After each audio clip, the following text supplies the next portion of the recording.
So Boston had to wait a couple of hours to find out what would happen. And they were not disappointed. In Oakland, Jose Canseco hit his 42nd as the A's beat Milwaukee 7-1. That eliminated the Brewers. The Yankees were eliminated when they lost to Detroit. The Tough Luck Award goes to Toronto's Dave Stieb, 1 out away from a no-hitter. Baltimore's Jim Traber with the bloop over Fred McGriff's head. So for the second time in 6 days, Stieb lost a no-hitter with 2 outs in the 9th. The Dodgers got some bad news. John Tudor, scheduled to start in Game 2, suffered a muscle spasm last night in his hip. It's not known if he'll be able to pitch next Wednesday. His opponent is scheduled to be David Cone of the Mets. He won his 20th last night, beating the Cards, completing his surprise season at 20-3. Bob Ojeda cheered on from the dugout, his first appearance since nearly losing a finger to a hedge cutter. He said his dugout enthusiasm will not be curtailed. Well, I can't clap. But he said he'll cheer in other ways. The Red Sox, the only one of the 4 divisional winners to pop champagne quietly, if at all, since they clinched 3 hours after a loss. Tony Kubek is standing by with Bruce Hurst in Cleveland. All right, thank you, Len. First off, Bruce, congratulations. You've won the East again. It must feel pretty good. Yeah, it's a real thrill. It's a second time in 3 years, and you know, we played real well the second half to get here, and it's just you know, a tribute to a great team. It's a real thrill. With Roger Clemens coming off 2 consecutive Cy Young Awards and a decent year this year, in fact, a very good year, are you surprised your opening game starter against Oakland and Fenway? Maybe a little bit. You know, it's Roger's 5th day on Wednesday, and you know, so you can look at it a couple ways. You know, you don't want to mess up the whole pitching staff for one guy and push him back, but you know, I'm flattered, and you know, I'll see if I can get us off on the right foot and get us on a winning note. Dave Henderson, right-handed, Jose Canseco, McGuire, an awesome-looking right-handed hitting lineup, and a left-hander in Fenway, but you've been so dominant there. I don't mind pitching at Fenway. It's not a bad ballpark. There's places to pitch to, and you know, you make good pitches to good hitters in that ballpark. You can get them out. If you make mistakes, they'll hurt you. And you know, they've had a great year this year, and they're a great team. I just gotta, you know, go at them, make good pitches. Bruce, congratulations. Now let's go back to New York and Lenny B. Thank you, Tony. Red Sox fans can be forgiven for being a bit skittish about postseason play. They don't like people to remind them that it's been 70 years since they won a World Series. So we won't. We'll be right back. Dave Dravecki will undergo surgery this month to have a cancerous tumor removed from his pitching arm. Doctors are hopeful he can recover to pitch next spring. And it was one of those records that some thought never would be broken. Don Drysdale's 58 2/3 consecutive scoreless innings in 1968. In San Diego, the scoreboard told the story of Orel Hershiser's bid. The Dodger right-hander threw 10 shutout innings Wednesday, extending his scoreless streak to 59 to break Drysdale's record. And Drysdale was on hand to offer his congratulations to Hershiser. It's been a week of celebrations for the Dodgers. On Monday, they clinched the National League West, beating San Diego 3-2. So next up for Tommy Lasorda and his club, the National League Championship Series against the Mets. They've faced New York 11 times this season, winning just once. But with Hershiser pitching in Game 1 in Los Angeles in the twilight, even though he's facing Dwight Gooden, the Dodgers have to be given the edge in Game 1. Coming up, it's the Indians and the Red Sox, or the Cards and the Mets. I'm Len Berman in New York. Enjoy the game, everybody.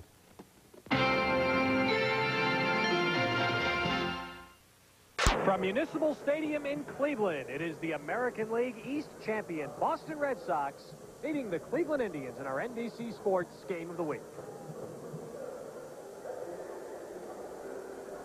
And hi, everybody. Along with Tony Kubek, I'm Ted Robinson. Pleased to be with you. Those words would have seemed so unlikely, Tony, if you had said that to anybody with the Red Sox at the All-Star break. Yet here they are, still a win shy of 90, but going to the playoffs. Well, there are 2 things that ballplayers do not like to hear. First, that a team choked or that they backed in. Some are saying the Red Sox backed in. I don't think they did. They were 9 games behind the division leader at the All-Star game. Joe Morgan took over. They went 20-5. So they didn't back in. They had to go a long ways to get here. And now having won, they'll start to take these next 2 games as more or less warm-ups for the playoffs. Jeff Seller starts today, but we don't even know how long he's going to pitch. Well, he may go 3 innings. Lee Smith may be important to him to try and get a save so that he can have 5 consecutive years of 30 saves or more. That's a tremendous accomplishment. But you rest the guys like Marty Baird, who's got a little back problem. You rest Wade Boggs. Evans is going to DH because he still wants to hit 300. He's at 295. Jody Reed, He'll play second base just in case Marty Barrett's back stays bad. So a little tune-up, Joe Morgan, and some of the guys perhaps don't feel so well after learning about 1:30 this morning that they had clinched it. And it took Joe Morgan until about a half hour before game time to put this lineup together for this afternoon's ball game. But there it is. Jody Reed will play second base and lead off. Spike Owen at shortstop will bat second. Dwight Evans will be the DH batting third. Mike Greenwell in left field bats cleanup. Todd Benzinger at first base. Kevin Romine in center field. Rick Cerrone will catch and bat seventh. Ed Romero plays third base and bats eighth. And Carlos Quintana plays right field and bats ninth. And they'll all do that against Cleveland right-hander John Farrell, looking for his 14th win of the year. His third start since a stint on the disabled list with elbow tendonitis. He's a horse, a hard thrower who, when you give him the ball, normally he's going to take in the later innings.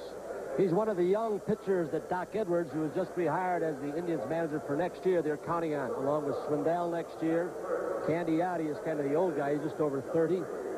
So he also has a great changeup. They're trying to refine his slider. He's perhaps most well known for stopping Paul Molitor's consecutive game hitting streak last year. But he's got a good arm, and this is the defense behind him.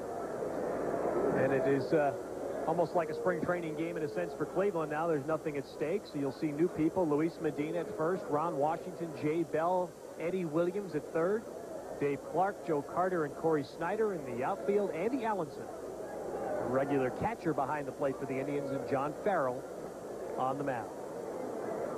Jody Reed with a couple of base hits could push that average in his first season. He's a rookie, of course, vying for Rookie of the Year honors with Walt Weiss.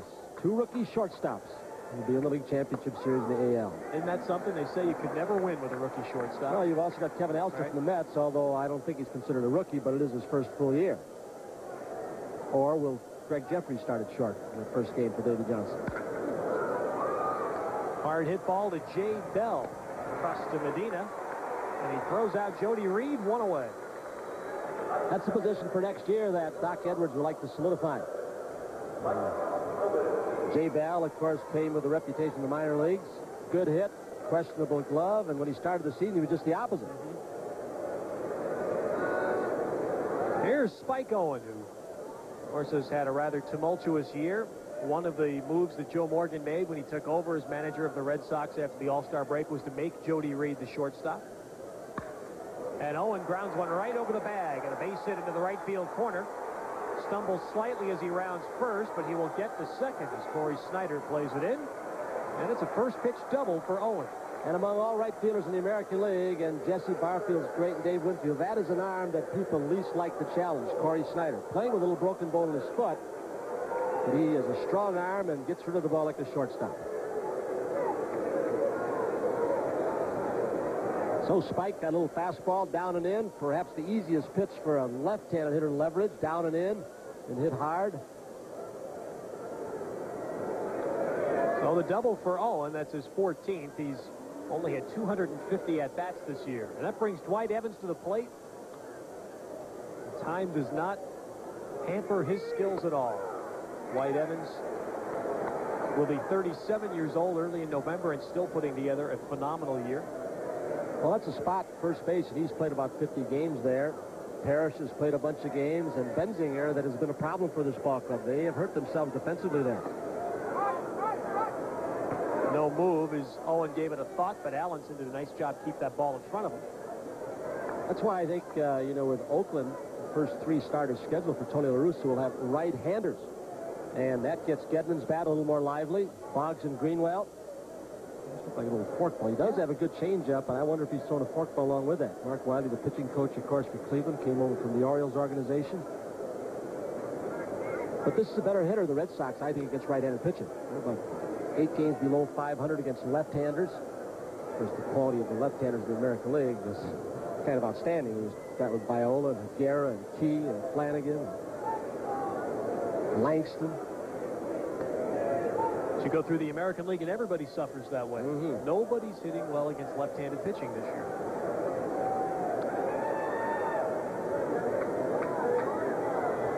That's why I wonder what Tony La Russa will do. As you see now, Joe Morgan is going to give Bruce Hurst the start in the first game. Possibly could start 3 games in that series. What will Tony La Russa do with Kurt Young, his left-hander, who's pitched very well down the stretch? Here's Joe, who had to make the tough decision, the Wizard of Walpole. And he chose Hurst as his first game starter.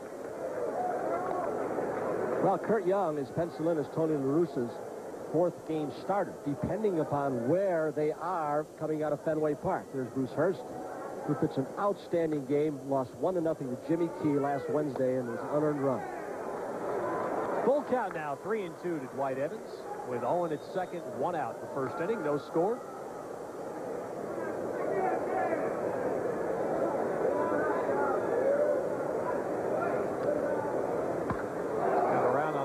Jerks it foul down the left field line.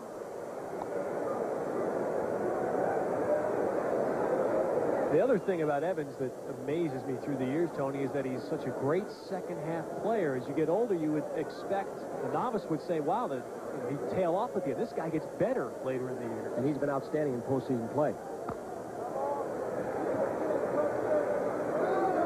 Another move that Joe Morgan made when he came in was to put Evans back in right field. Well, he played Benzinger a lot more, from the left side especially, and Parrish has been playing first base against left-handers, Benzinger against right-handers. Put Jody Reed at shortstop, as you said. And also the two big things that showed he was in control, pinch hitting for Rice and Boggs. Ron Washington throws out Evans on the roller, but Owen moves to third base with 2 down. Well, it's a time when everybody's saying who has got the edge. Well, some people may feel that Boston does with the first 2 ball games in Fenway Park. And, of course, they are a patient hitting team with this man, Greenwell, and Boggs, and Evans, and some of the Oakland starters nibble a little bit. But the key, again, could be Roger Clemens. How well will he be throwing the ball? He's only won 3 ball games since the end of July. Clemens pitched here last night and gave up 3 runs in the first inning, settled down fairly well from then on, but he was not the overpowering Clemens we've seen so much of this year. He wasn't getting the ball up to 94, 95, and 91 on occasion, but he had a great fork ball, threw a lot more sliders. But Roger Clemens does not have to throw the ball 95. He can pinpoint his fastball. He's got excellent off-speed stuff. And it was Roger about a week ago went to Joe Morgan and took the burden off his manager and said, look, I think Bruce Hurst deserves to start game 1. He's been so dominant, 13-3 in Fenway Park, that he should start game 1. And that really made it easier for Bruce Hurst manager Joe Morgan to make a decision. He had none to make. Roger made it easy. 2-1 to Greenwell, who's hitting a mini slump here. Last 7 games. He's had just 4 hits in his last 27 at-bats. He's going home after the game today to visit his father in North Fort Myers, Florida, recuperating from a heart attack. Doing okay now, out of intensive care. Ron Washington calls off everybody, and the veteran snags the infield pop-up. And John Farrell gets out of the first inning jam, a double by Spike Owen, but he's stranded on base. And the Indians will come to the plate against Jeff Sellers. The Cleveland lineup missing some familiar names as well. Ron Washington, Andy Allenson, Joe Carter to start it. Then Corey Snyder cleanup. Then some young guys getting a chance. Dave Clark in left field fifth. Luis Medina. Rod Allen at DH. Eddie Williams at third base. And Jay Dell at shortstop. And right-hander Jeff Sellers returns to the mound where he made his last start this season. That was way back in June on the 21st. And he got knocked out of the game in the second inning on a Joe Carter line drive. Broke his hand. Wes Gardner would have been a logical guy to start today to get a little tune-up, but he's having some ankle problems with Jeff Sellers thrown in. Sellers was to be one of the 4 starters for this team and scuffled most of the year. And Wes Gardner came along and did a good job. Smithson did a good job starting, but boy, when they got Mike Boddicker, who went 7-3, he added something not only to the win column, but also with his presence on the bench, having been through postseason play and successfully through postseason play with the Orioles. He'll be game 3 starter after the off day, going back to the Oakland Coliseum, talking about Mike Boddicker. Good fastball, decent breaking stuff. People can't figure out why Sellers cannot win consistently. They say he has a slider when he's on that is better than Clemens. Well, he also throws the ball in low 90s, sometimes even harder than that. It'll be Greenwell, Romine, Ellis Burks, who are hitting the ball very well and catching everything in sight, getting a rest today. Quintana and the rest of the defense. Gedman has been catching against all kinds of pitching, even against the 3 left-handers that beat Boston Fenway. Cerrone was struggling with the bat, doesn't throw as well as Gedman, so Geddy's been doing a good job. 2-2 to Ron Washington, playing second base today. Julio Franco is out. Julio is hitting .303 for the year, and so may end the season with a .300 average. Ron Washington, this guy has been a survivor. 36 years of age. He's been written off many times.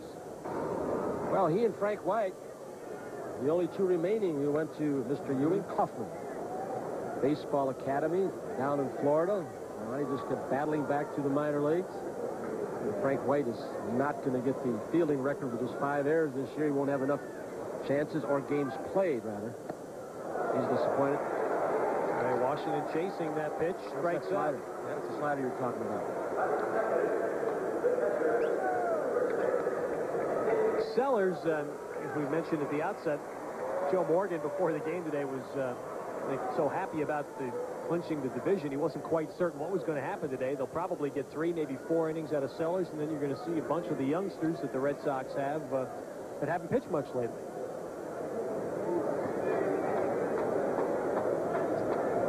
Andy Allenson at 262, the batter.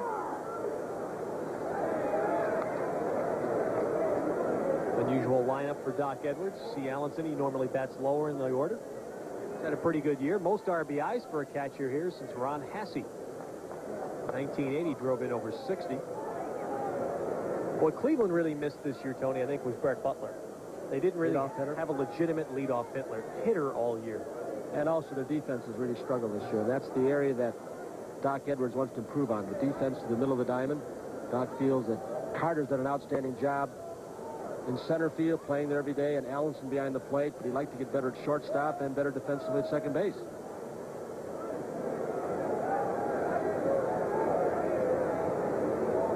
Plus, it's a very undisciplined team. They don't take many bases on balls as the Red Sox do with that 360 on base average. They hack. 2-2 now the count to Andy Allenson with 1 out. First inning, no score in Cleveland.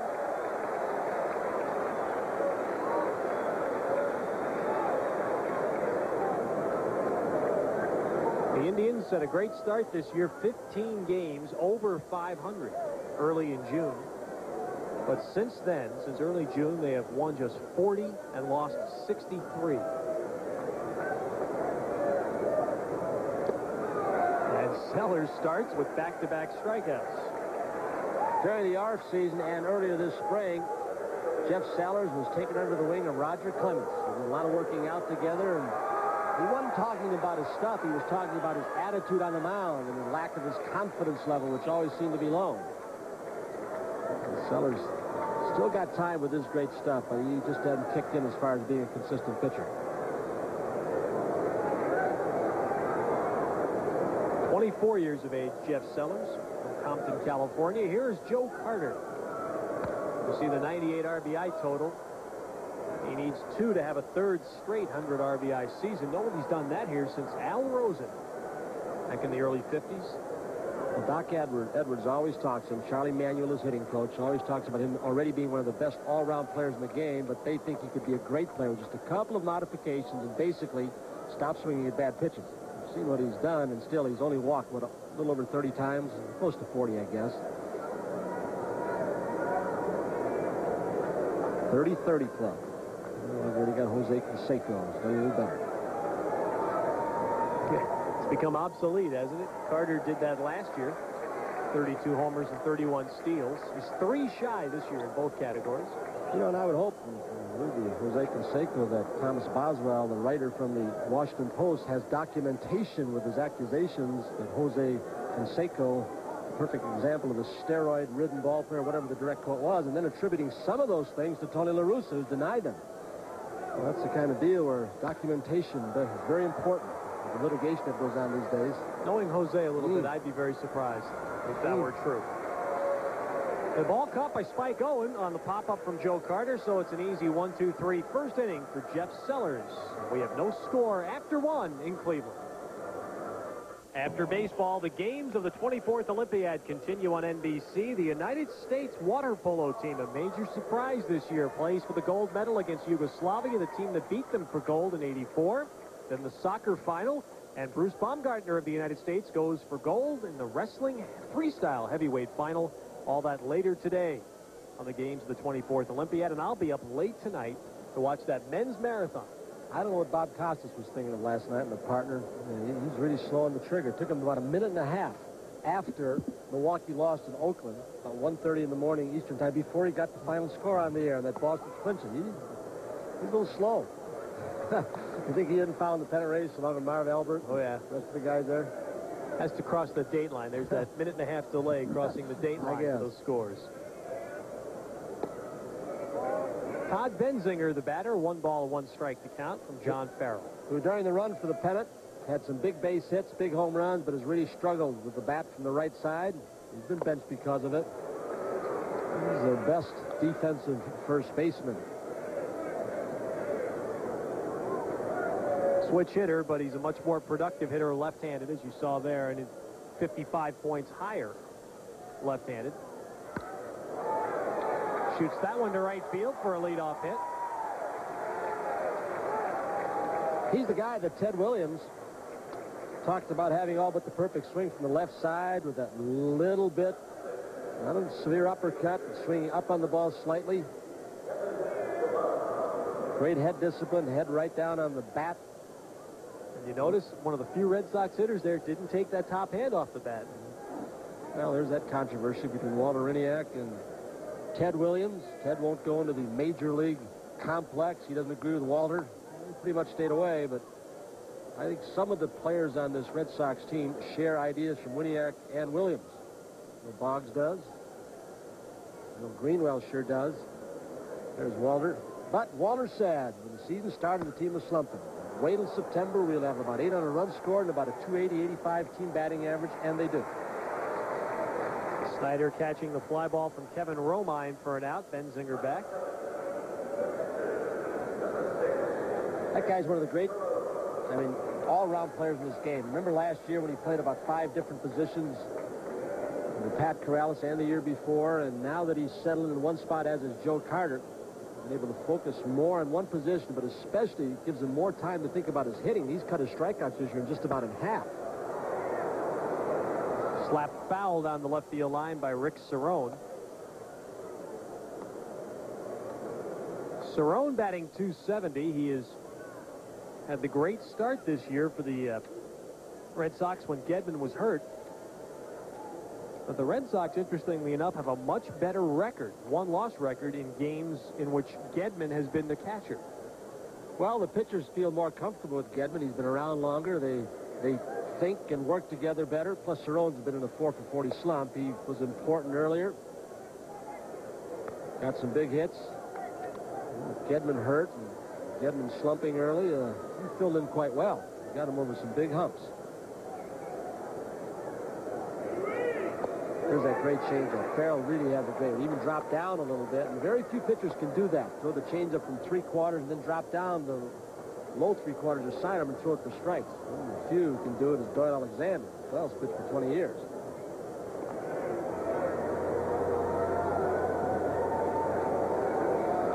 Indians had 50 pitchers in spring training this year. That's what they started with, trying to get some kind of staff. Another changeup. And you can throw 2, 3 in a row sometime. That's important. They got a guy in the bullpen, Special Delivery Jones, who's been great, broke the save record. He is going down to the instructional league. He throws 2 or 3 different kinds of changes. And he's going to work with most of the pitchers in the organization, their top prospects, to throw a change. And he's had a big effect on guys like John Farrell in throwing that changeup. The guy Jones really is working with is Swindell on a changeup. Greg Swindell has won 18 games this year for the Indians. 2 outs now after the Benzinger base hit, and Ed Romero giving Boggs a day off.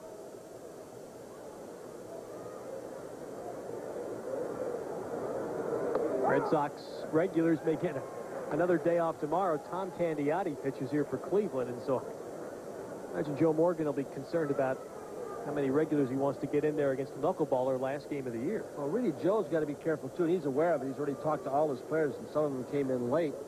They celebrated a little bit overnight, but these guys don't have, some of them don't have 4 consecutive days off without seeing live pitching, as I'm talking in the game, because there are 2 days off after Sunday before they play in Fenway. We'd like to see them bat and keep their eyes fresh, not hitting just BP. Red Sox will take Monday off, and then both Oakland and Boston will work out Tuesday at Fenway Park prior to Wednesday's opener, which is now a day game. And that's a move that may benefit the... Now look at that. If he can pull that one off, he's going to do it.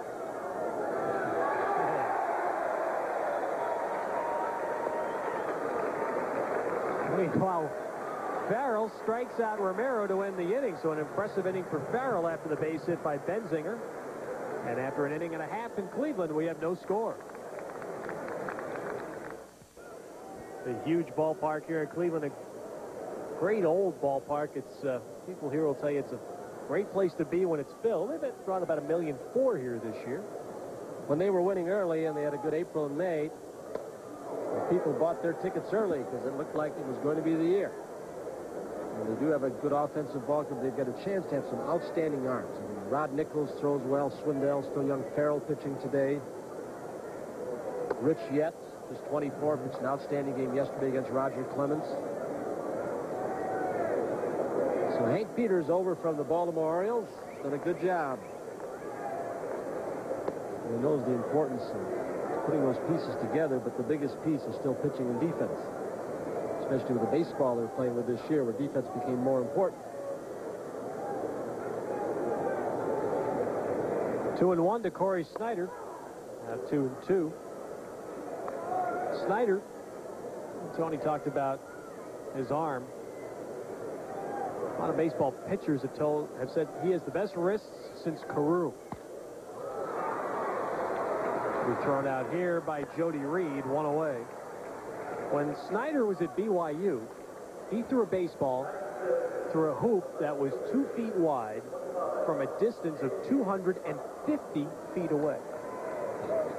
Think about that for a minute. Did he win the contest? He should, the minor leagues used to have those throw the ball in the barrel contest and win yourself $10 or whatever it was.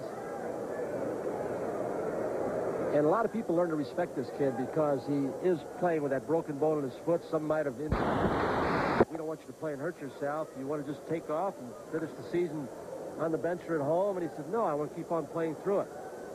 Another guy that came around strong. He struggled early, Dave Clark, and they sent him to the minor leagues. Made a little adjustment, opened his stance up a little bit. And Charlie Manuel, the hitting instructor, saw him come back and had a chance to be a regular player for this team next year. And we're not expecting Mal Hall, nor does Mal Hall expect to be back here next year.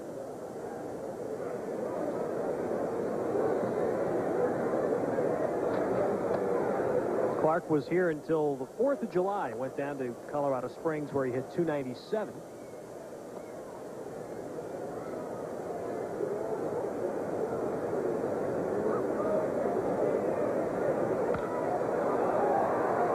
Indians have another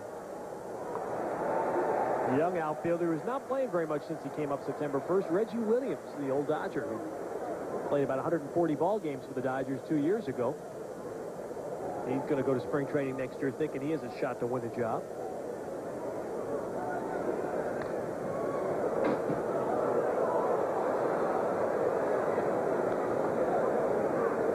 That's how well Clark has hit since coming back on the 1st.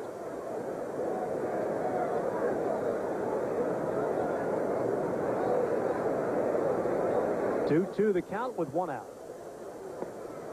Good breaking ball from Jeff Sellers, and he has struck out 3 of the first 5 batters he's faced. I wonder if that was a fork ball. You think when you first see a pitch like that it was a curveball or maybe took something off the slider, but the influence of Roger Clemens, it's a breaking ball. It was not a fork ball. You could look from that center field camera in his glove, and he did not jam that ball between those 2 fingers.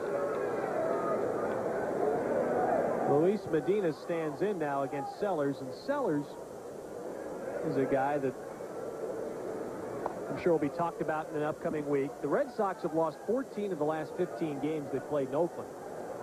See Medina's numbers. A real power shortage at AAA this year. Medina had a leading home run total in all of AAA baseball. And he's hit 5 since coming up. So I guess they're using the same baseball they're using in the major leagues this year. A lot of power shortages here. Just ask Brooke Jacoby, and look what's happened to Wade Boggs, down to 5 this year after being in the high 20s last year, and which makes it even more amazing what Jose Canseco's done. He's 40-plus. Show you how strong he is. Now you know why Jeff Sellers is held in such high regard for his ability to pitch. 4 strikeouts and 6 batters. We'll have more baseball after these messages from your local station. You buy Toyota. There's quality, then there's Toyota quality. Who could ask for anything more? Third inning now in Cleveland, along with Tony Kubek, Ted Robinson. Red Sox and Indians are scoreless, and Carlos Quintana will lead off. Batting in the number 9 spot, 23-year-old Venezuelan who hit .285 in AAA this year for the Sox at their Pawtucket team. 16 home runs. 2 prior years to that in the minor leagues, he had 300 seasons. And Walt Riniak, the hitting instructor, likes the way he uses the entire field. Well, right center, left center, use both lines. You know, it wasn't that long ago when people would always talk about the lack of young players the Boston farm system produced. And now in the last 2 years, there's been a resurgence of incredible talents coming out of the farm system. Well, I think Haywood Sullivan's had a lot to do with that. Eddie Casco, and the guy who's helped with the farm system, Bill Kenny, they knew that the team was getting old a few years back. And they don't rush kids. They've always come up with a lot of good young hitters. I mean, that's obvious. They've always scored runs. Then they came along with the good young pitching. And you know, guys like Greenwell, he's still young. Alice Burks got a chance to be an outstanding player. He could be a key player for me in that league championship series. He very quietly has driven in over 90 runs. His leg got healthy. He's been playing outstanding defensively. Alice Burks. Now, he should have worn those when he was at the plate last week as Quintana struck out by Farrell. See, people like Burks get lost. I mean, it's the same like Dave Henderson in Oakland. He's driven in, he's at 25, 6 home runs, driven in about 90 runs, but you hear from Seiko, McGuire, and all else. It's the same on this ball club. You hear Boggs and Evans and Rice and Greenwell, and you forget Burks, and sometimes those guys get to be the heroes in postseason play. Quintana way in front there. 3 straight strikeouts for Farrell. Burks had a ball game last week. He swung at a pitch, and it's golfed to left field, but playable for Dave Clark. And on one pitch, Jody Reed is out there, 2 down. Burks broke his bat on his follow-through. The barrel of the bat swung around the back of his head, hit him in the eye, and across the bridge of his nose, which has to be one of the scariest incidents I've ever heard of from a batting standpoint. Now, he's not wearing those glasses because of that. His eye is fine right now, but he said he was frightened when it happened. Just to the left of our screen is a man could be very important also, Mike Smithson, who this team has struggled in middle relief more often than not. Lamps had good streaks, as of Stanley's and some of the others. But Smithson, against those right-handed hitters, he can bury right-handed hitters with that sidearm sinker ball and slider. That's an economical inning for John Farrell. Less than 10 pitches to put the side down in order. And it's the day after a clinching. A quick, well-played game. For Red Sox fans, opening day must seem like it was eons ago. The man they brought in to be the relieving savior, Lee Smith, on opening day at Fenway, served up a 10th inning home run to Alan Trammell. The Tigers win the opener 5-3. Lee Smith would struggle the first 2 months of the season. But in the second half, Lee Smith has been a horse, and he's just 1 save shy now of 30. And, of course, everything has turned around. The Tigers collapsing the last 2 months, and the Red Sox surging to a division crown. That would be 5 consecutive 30-save seasons for Lee Smith. He's got a chance today, which Joe Morgan said he'll give him a chance. He may even pitch him 3 innings if he has to give him some work, and again tomorrow. Remember, the Cubs in '83, he had 29. That led the league. And just short of 30. He's been dominant lately, throwing the ball very hard, they tell me. Well, Jeff Sellers has been dominant through 2 innings here, striking out 4 of the first 6 batters he's faced, and now Rod Allen, the DH, is in an 0-2 hole.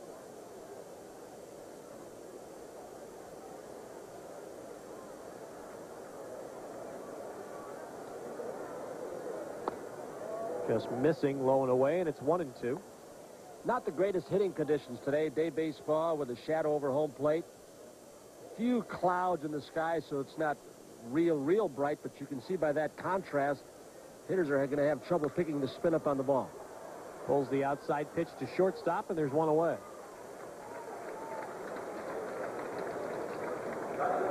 Mentioned last inning that the Red Sox, when they go to Oakland, will face the fact they've lost 14 of the last 15 games they've played there over 2.5 years. The only guy to win for the Red Sox in 2.5 years in Oakland, Jeff Sellers. He pitched a shutout in Oakland just prior to the All-Star break in 1987. Sellers' only win this year was in relief, 3 scoreless innings against Oakland at Fenway Park about a month ago. Well, Boddicker will be the opening game pitcher in Game 3. And that off-speed stuff coming off a brilliant outing here 2 nights ago. Hurst will be the first game opener. That is Mike Boddicker to the right of your screen. You know, Boddicker is so important to this team's hitting, too, because they study so much, and Boddicker is great. He brings it from the Orioles organization where they keep charts and they make comments. And Earl Weaver started, and George Bamberger and Ray Miller. And he is so good at detecting series of pitches. If he can relay to the hitters like Evans and Boggs and Rice, and they know it's a breaking ball, is more likely than not to be in that series of pitches, and they wait on it, and Boddicker does that better than anybody on that staff. And that is very important. It's not just the 7 wins he got, but helping those hitters. Jimmy, a little disappointed that he wasn't going to play today, or tomorrow, it doesn't look like. He will be the DH in the opening game in Fenway. Eddie Williams staying alive at 0-2. In fact, Joe Morgan yesterday took Jimmy Rice out for a pinch runner when the team was down 4-2. Put in Kutcher to pinch run, and Rice would have had another crack at bat. There's Joe, very loose, obviously. He usually is. I think Jimmy, though he couldn't say anything after the last altercation they had, was a little upset he got taken out for a pinch runner, I think.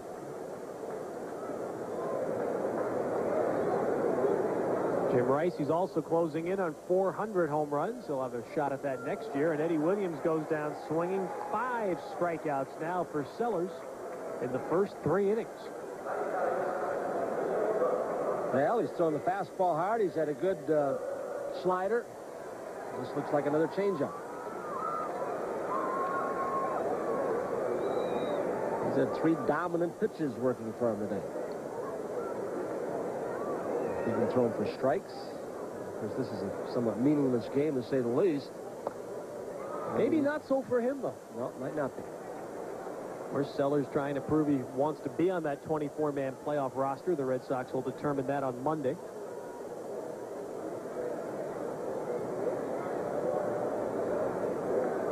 And in a clubhouse that's filled with a lot of veterans and some conservative, I'm sure, viewpoints and people, Jeff Sellers strides in wearing an earring. He said he was going to wear it. Nobody was kidding him. For the first time pitching professionally. They were kidding him. Typical California guy, Bob Stanley was saying. Don't know if he's going to keep it in his ear or not. Nope, he's taking it out of the left ear. Nice little diamond.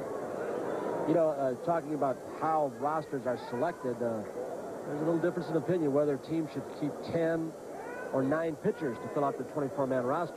In the American League, of course, you can get by with 9 for the League Championship Series in the DH, but you get there where you've got to, you pinch hit more. Middle innings, if your team's behind, or late in the ball game, of course.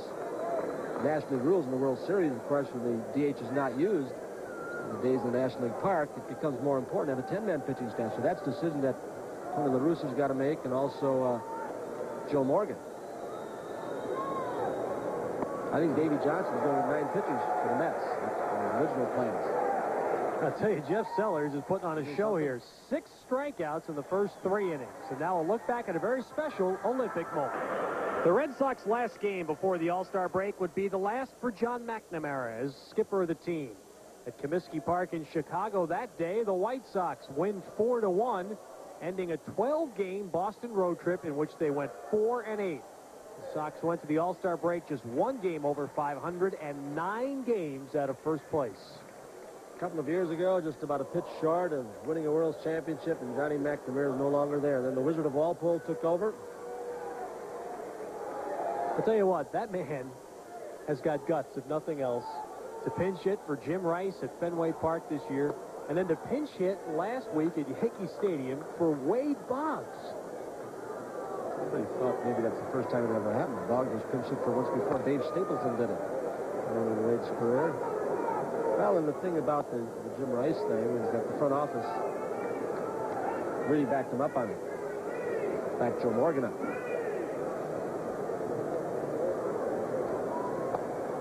Rice said he's going to do something this offseason he's never done before. He didn't say he was embarrassed by his year this year because he's had a decent second half. He said, I will work out and have a tough conditioning program at least 5 days a week all winter long. He said, it's not just going to be golf every day for me. So he's raring to prove that first half this year was a mistake as was last year. Well, Rice has been in essence, a platoon player. And splitting a lot of at-bats with Larry Parrish second half of the season.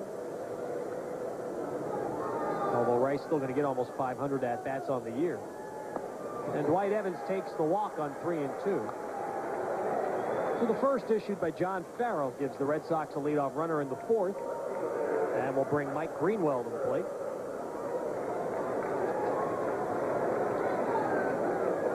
Mike Greenwell, one of the hitters for the Red Sox, and he's had some great numbers again this year after he was pretty much platoon last year.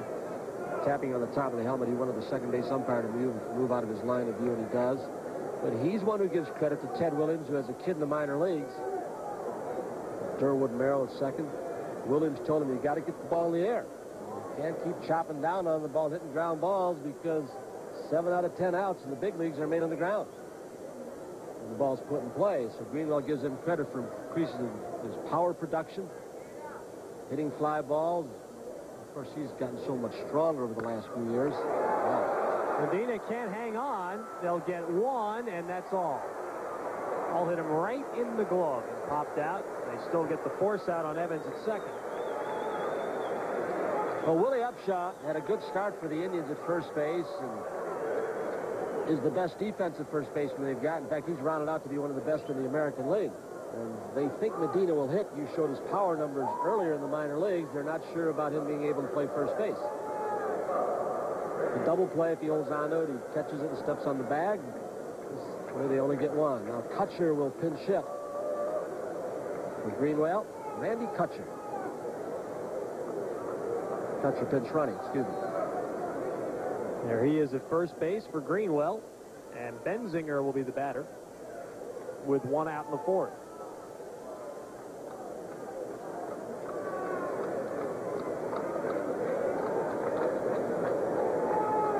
A little bit of that spring training atmosphere today. Both teams are going to look at a lot of people. A lot of regulars getting some rest. It was kind of a tough way, I guess, in a sense, to clinch. The Red Sox finding out about 1:30 in the morning. Joe Morgan was in his room eating a pizza. Somebody asked him, one of the writers from Boston, I think it was Joe Gigliotti, said, what'd you do? When'd you hear? He said, I was eating a pizza. He said, were you sleeping? He said, I never lose sleep except when I have a pizza. There's some darn Italian spice in pizza that keeps me awake all night. I don't know what it is. That's how he found out. Kind of refreshing to be around Joe Morgan because he is so relaxed. And, you know, a team like the Red Sox is pursued and followed vigorously by the media. A lot of writers travel with the club. And Joe Morgan is nonplussed by it all. Well, Joe Gigliotti asked him also before the game, he said, how do you feel about winning Eastern Division? He said, I don't know. I'll be honest with you. He said, you wait all your life to manage in the big leagues. You don't start as the manager. You take over at the All-Star break, and all of a sudden you're in the playoffs. He said, he said, I guess I'll have to sit down and think about it, but I don't know how it feels. He was really kind of numb, but he came with a big smile, didn't he, in that clubhouse today? Farrell losing the plate a bit here, 3-0 to Benzinger, or 2-1. Check that, 2-1 the count. Now 2-2.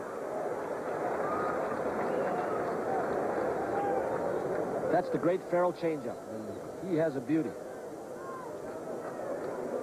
His last start, his second after the stint on the disabled list with tendonitis in his elbow, was the first in his major league career in which he did not pitch into the 6th inning.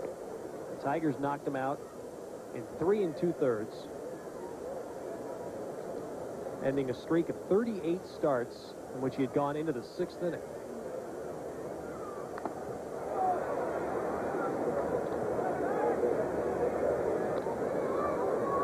And this is one of those outings where, again, for the Indians, it doesn't mean a whole lot, where Farrell can work on a lot of extra stuff. You know, and young pitchers need these kinds of outings, and you keep mentioning spring training atmosphere. It's a spring training kind of game for Farrell. He'd like to win it, but he's throwing changeup after changeup to try and refine it against big league hitters. It's different throwing to the hitter than throwing it down the bullpen. May not be hit quickly enough. Washington, nice tag, and then bounces the throw by Medina. Didn't really have a chance on Benzinger anyway. Washington made the only play he really had a chance on for the double play, and he got the tag on Kutcher. Darwood Merrill, who has a lot to say about the life of Billy Sims, and Darwood Merrill took him under his wing in Oklahoma before he became the great running back. He makes the call as a second base umpire.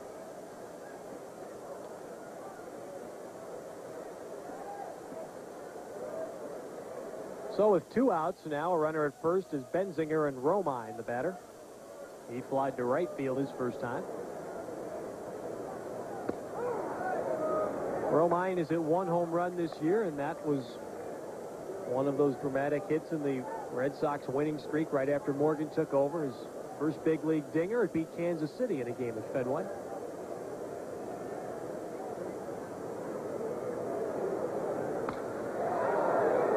Center field, out off the end of the bat, and Carter racing in to make the grab, and the inning is over. Leadoff walk does not hurt John Farrell. And we've gone through 3.5 now in Cleveland with no score. Back in Cleveland, it has been this type of a year in the American League East. 6 different clubs have had the best records in the American League East in 6 different months. Hard to figure. The amazing thing to me, Tony, about that is that the Red Sox followed up that great July. Red Sox had a losing record in the month of August, but no one else was really able to make a run during that time. And in September, it was the Blue Jays, but they were too far behind. Well, Milwaukee ran into a bunch of injuries. Brock was out. They lost Glenn Bragg. Then they started getting people. Joey Myers got hot, and some other people got back in the lineup. Just like Sparky Anderson said, when Whitaker and Trammell were getting hurt and the pitching and age had gotten some of the players, that's the beauty of it. 162 games, you got to play 6 months. Let's keep out Toronto here. The Jays win again last night. They now have 85 wins. They're only 4 games out, which doesn't matter now. But early in the year, of course, they were hanging right beneath the 500 mark. They're going to wind up with 86, 87 wins. Well, they've gotten good pitching. Steve gotten back on the beam, obviously. 2 consecutive one-hitters. Jimmy Key's back and pitched about as good a game as anybody could pitch. Dwayne Ward's been outstanding, and the players have started playing instead of griping. Will the September affect at all the changes that might be made there in the offseason? Oh, I think they're going to change the players. It may affect whether or not Jimmy Williams, the manager, has changed. I happen to be a Jimmy Williams fan. I mean, the man won 96 games last year, got no credit. Doyle Alexander won the East. He went 9-0. They didn't choke. And Tony Fernandez and Witt out also. So it may affect whether or not he's rehired. And Doc has already gotten a new contract, so he can implement his plan and work the young pitchers in now. Jeff Sellers has now struck out 7 of the 10 batters he's faced. Well, this outing you said could be important, and it could be important to him, and sometimes middle or long relief are unimportant in just a short 7-game league championship series. There's another great changeup. But with some of the pitchers struggling out in middle relief or long relief, if somebody gets knocked out earlier, this may mean he could be the first guy in out of the bullpen against Oakland, or if they go further. Here's Allenson. He struck out his first time. It's fouled out of play. Dave Stieb, it's interesting, Len Berman was talking about the Drysdale-Hershiser record on the pregame show today. How close will he ever come to getting the Vandermeer record broken? Dave Stieb 2 strikes away from back-to-back no-hitters. Oh, Whitey Ford has pitched back-to-back one-hitters, as did a former Indian. Sudden Sam McDowell pitched back-to-back one-hitters, and now Dave Stieb becomes the 3rd American leaguer to do it. I mean, the one here was incredible. Routine ground ball to Manny Lee with 2 outs. Had Franco 2 strikes, and the ball hit the lip of the grass and the dirt, bounded over Manny Lee's head. That's how he lost that one. And last night, If you haven't seen it, Jim Traber with 2 outs and a full count. It'll what looked like a flare just beyond the reach of Fred McGriff behind first base. Dave, Steve, one of those Blue Jays rumored to be traded. I was going to say that. I mean, he had 11 wins by the All-Star break and then went into a little tailspin. And he's got some say the best contract ever signed up in Canada. People like Wayne Gretzky came out of there. This is 1-2. And Allenson stays alive. The Indians have yet to hit the ball out of the infield off Sellers, and they're not even making solid contact. Right here, you're seeing Allenson basically just getting his bat on the ball in the hopes of staying in there. Sellers in slow-mo. Remember, the background is not the greatest here. There's no people sitting there, but coming from the sun to the shade. And one of the things about Bruce Hurst, you know, Bruce Hurst will be pitching in Fenway Park if it is sunny. A left-hander throwing to right-handed hitters, and we've run them down for you. Henderson, and Canseco, and McGuire, and Carney Lansford if the thumb is healthy. He will be hard to see on a sunny day in Fenway. And, of course, we can thank Messrs. Benson and Quayle for that, turning that into a day game. 8 strikeouts for Sellers. And all of a sudden, the 3-inning stint for Sellers is becoming much more.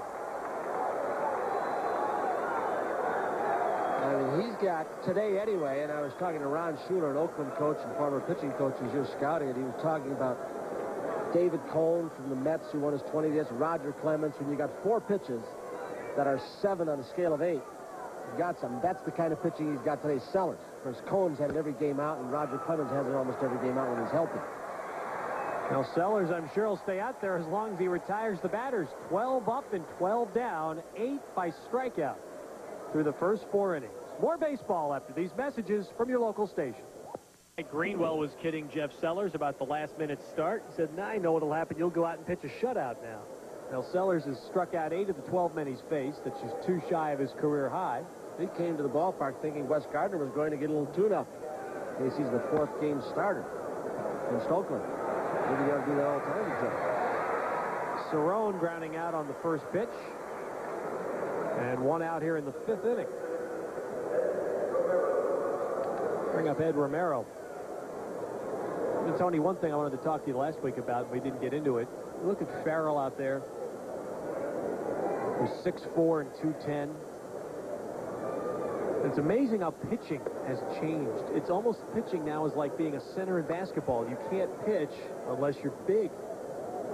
Oh, Roger Clemens is huge, and you know, some think maybe he's lifting too much and getting too bulky. Of course, Roger's not going to tell anybody he's hurt, but he got hit on the elbow by Ricky Henderson the last time out. Threw Wednesday, threw the ball well. He's had a little shoulder tendonitis, I believe. A knee problem earlier, a little back problem, and he just goes out there, and people are saying, what's wrong with Roger Clemens? I asked Billy Fisher's pitching. He said, what's wrong with him? He said, last year they were scoring 8 runs a game for him.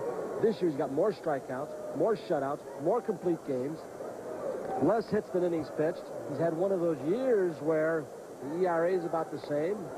Strikeout, he's approaching 300.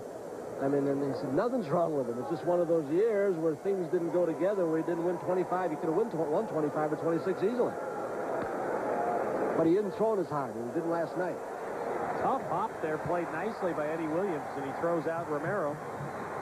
And they're 2 down. Eddie Williams, who has been rumored here to be the future third baseman when Jacoby's name has been mentioned in trade talks.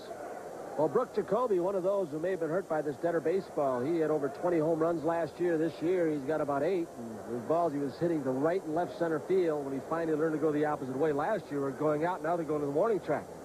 What is this? A wedding here at the ballpark? Now that is a true Indians fan. They came out here to sample a hot dog with some of the best ballpark mustard you'll ever find for their honeymoon.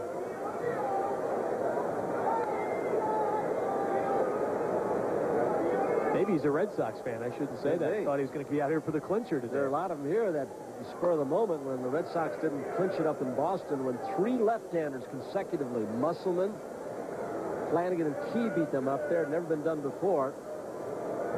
on the spur of the moment came here for the clinching, but they didn't get it last night. I heard about it early this morning.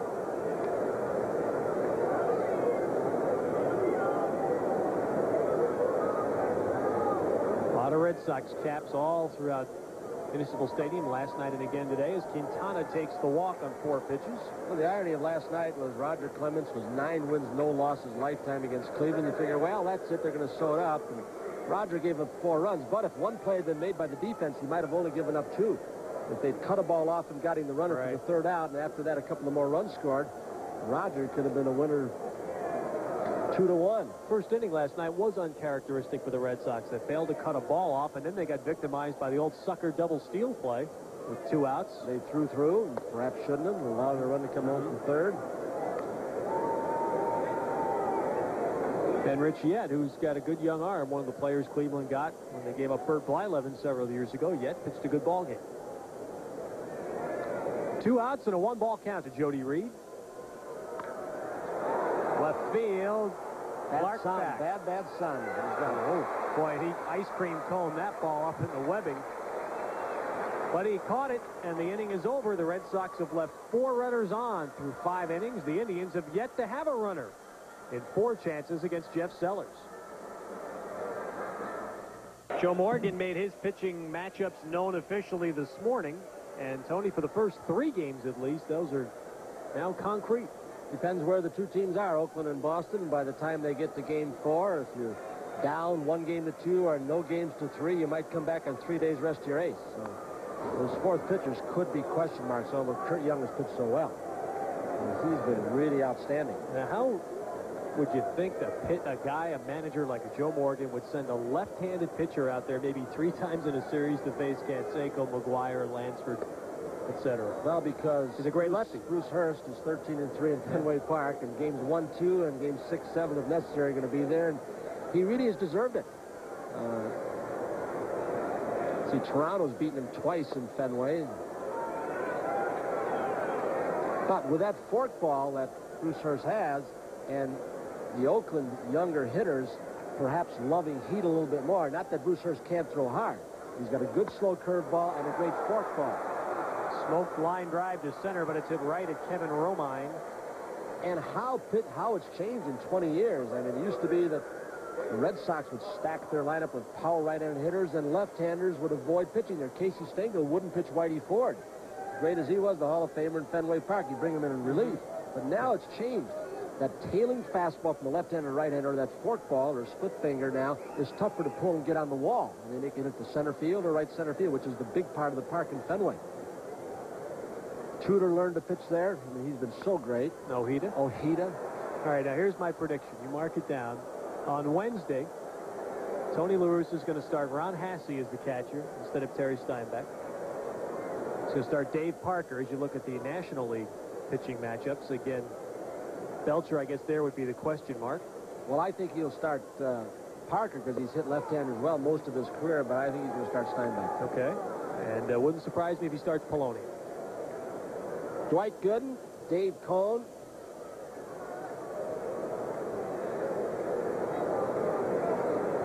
Ron Schuler, another man talking about the Mets matchups against the Dodgers. So there's another guy. When I scouted Dave Cohn, he's a 7 on every pitch. Scale of 8.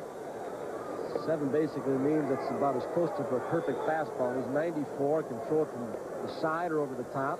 Great changeup, slider, and curveball. And that's why Cohn went 20-3 this year. That 0-2 pitch didn't miss by much. There's Clark swings at a ball and fouls it 1-2. Oh, the Mets have dominated. What, they're 11-1 against the Dodgers this year? So do you throw that out? Oakland 9-3 against Boston as well. Do you throw that stuff out now, or does it matter? Well, Tudor's a big man. You know, if Tudor's healthy, you figure you're going to get a great game from Hershiser and Gooden too. But Tudor's a big man with that muscle spasm in his back, and with Strawberry and Hernandez from the left side, you turn Howard Johnson around, Greg Jeffries around. I mean, left-handers are very important. 9 strikeouts for Sellers, and he has retired all 14 he has faced.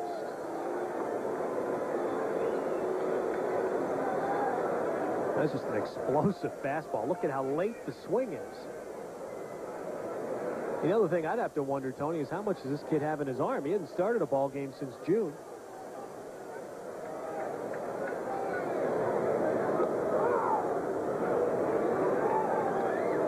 I don't know, but he sure is blowing people away like they thought he would when they made him a starter in spring training this year.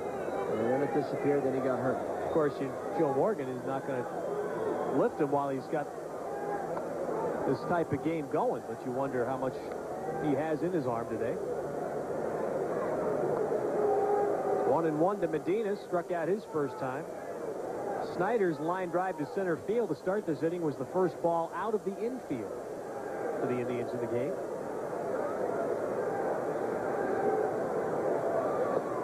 Two and 1 to Medina. It's hard to pick in league championship series against a team like Oakland who's been so dominant on the road and against Eastern Division ball clubs. I think because of Fenway and the way Hurst has pitched there, and Roger Clemens can just be so dominant that I'm going to give the slight edge in that one to the Boston Red Sox. Okay, and I think Oakland's going to win. And I think the big difference there is the power. Well, I think the base on ball is going to make a big difference. And some of the Oakland pitchers will allow base on balls. And boy, they'll take them when the Red Sox play. 15 in a row for Jeff Sellers. Now all he needs is his team to score him a run. From baseball in Cleveland, we'll take you to the games of the 24th Olympiad in Seoul as they wind down in this final full day of competition. The water polo final today. Surprising United States team trying for gold against the team that beat them in '84. Then the soccer final, the Soviet Union against Brazil. And Bruce Baumgartner of the United States goes for the wrestling freestyle heavyweight gold. That's all coming up after baseball today on NBC Sports. I think it's outgoing baseball commissioner Peter Uberoff will diligently watch the water soccer. He was a water soccer player in the water polo. He was a water polo at San Jose State. Well, she might have been a water soccer player. You don't know what the commissioner is. John Farrell with a strike to Spike Owen. Owen had a double in the first inning with one out. Only base runner at second base in the game. He went to third on a two-out ground ball by Evans, and then Greenwell popped out to end the inning. I don't think there's an organization in baseball better than the Baltimore Orioles organization to teach off-speed pitches to kids. And, of course, Mark Wiley is the pitching coach here at Cleveland. And you've seen Farrell's great change up to this point. There's another off-speed pitch throwing, looks almost like about half his pitches. I'm not keeping a chart here on that off-speed pitch. And, of course, Boddicker is one of those guys, came out of the Orioles organization. You take a kid who's got a good arm and they say, okay, now make them put the ball in play. We know you can strike people out. In the big leagues, you're not going to be so dominant. Pull the string. Make them put the ball in play. Use your defense. Of course, you saw Boddicker keeps himself in great shape. Frank Robinson, when Boddicker was traded, said he hated to see him go because he felt Boddicker could win for 6-7 more years consistently because he's in such good shape. Well, Mike, the last few years has really had awful second halves, and most of that's been due to injuries. He's had all kinds of injury to his hand and other things that happened to him. And when the Red Sox knew he was healthy, they were looking for that pitcher to fill out their rotation to get the third steady starter. Boddicker was the guy. No score, sixth inning. Left field, Dave Clark. That bright sun has it, one away. You put a Boddicker in the, let's just say for now, a three-man rotation. There's such a variance there. You got Hurst, who's got the forkball left-handed, throws hard to good curve. Then you come back with Boddicker. He's got the great off-speed stuff, the forkball, occasional fastball. Then you come after Boddicker, and you get the heat of a Roger Clemens. And so you got a nice variety from game to game. So an offensive team doesn't see the same kind of pitchers 3 days in a row. And that can be important.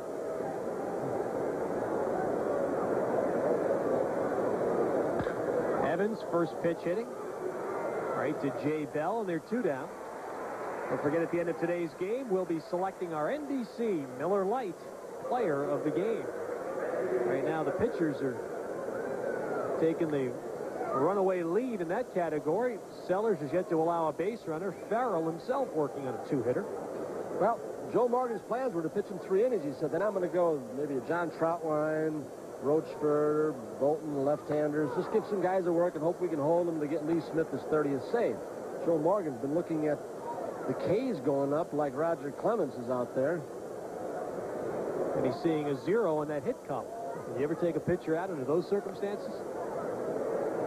And, of course, to balance that against the fact that Sellers hasn't started a game since June, and you certainly don't want to see him blow an arm out with the playoffs around the corner. Randy Kutcher's first at-bat, he ran for Greenwell on the 4th inning and stayed in the game in left field. And of course, Joe Morgan's got to be concerned about getting some of his middle relievers. Remember, Smithson has pitched in the starting role a good part. He'd like to see him in relief a little bit, get him to air his arm out a little bit for an inning or two. So Smithson begins to throw now in the bullpen. Joe's got to think about setting up his, I'm not saying he's thinking more about setting up his pitching staff for the playoffs against Oakland, but he's got to sure think about that, maybe even more so than the perfect game that's going right now. It's going to be a tough decision. After 5.5, we stay scoreless in Cleveland.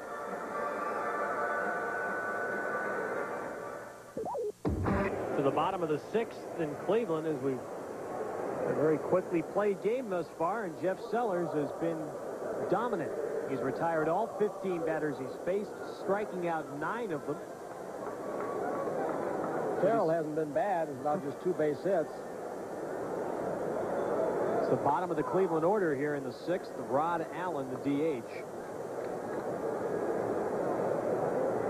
100 RBI man at AAA this year, veteran, 29 years old. 0 for 7 now since coming up to the Indians. Well, I'm sure Joe Morgan and Billy Fisher, the pitching coach, have talked to Jeff Sellers before he went out, and if there were signs of tiring, maybe the line drive Medina hit to end the 5th. But as you said, they don't want to hurt his arm, but they can't take him out when he's pitching a no-hitter, let alone a perfect game. I would think the first hit, he's out of the game. Could be. Could be. If there is one. And I'm sure he wouldn't want to request going out, even though he might be tiring. That ball got Rick Cerrone to bring Joe Morgan out. What an incredible story. Most of you in the Boston area have heard it. He was a guy that managed so long and coached and ran a snowplow in the Boston area to make some extra pin money during the offseason to supplement his minor league and then coach's salary. He reminds me, and he's a little older, and I'm sure he won't take offense at that, but he reminds me of Tom Kelly in Minnesota. He managed so many of these young people in the farm system. When McNamara was fired, the young players on the Red Sox team said, Morgan's the guy we want, when everybody was talking about big-name managers. He's a great storyteller. I mean, he's just a lovable kind of guy. You go on afterwards, he's got, what was the thing he did the other day with some squash or something? He lost a game up in Boston, and the writers came, asked him, you want to see my squash? And he put him up between his bare feet on his desk and started talking about his victory garden. You can tell he's from the Second World War era with victory gardens, huh? Fouled back by Allen. Count stays at 1-2. Well, he's got an outstanding coaching staff behind him. Billy Fisher has complete confidence in his pitchers and has a great rapport with the star pitchers and the fringe pitchers. And so Billy Fisher's been very important, as has Walter Riddick and the rest. A shot right to second baseman Jody Reed, and there's one down. Well, consecutive line drives it off Sellers. There's signs just watching Sellers. There's signs he's starting to breathe a little harder and a little deeper. It's not a typical October day in Cleveland off Lake Erie. You would think it'd be, I was here a few days ago with the Blue Jays, and it was down in the 50s. It was a night game, but now the temperature's got to be near 80. I see that Sellers does not have any undershirt on. With sleeves, he's wearing a Red Sox Eastern Division T-shirt that every player had in their locker this morning when they got to the ballpark. 1-1 to Eddie Williams. When you got this kind of game going, the whole plate umpire Terry Cooney is going to make the Cleveland Indians swing the bat. Anything close, he's going to give it to Sellers, and Sellers deserves it the way he's thrown. He was a slider now, but Cooney's saying, boys, you better swing. I know what's going on here. 2-1. This has already been one perfect game this year. Tom Browning, Cincinnati Reds.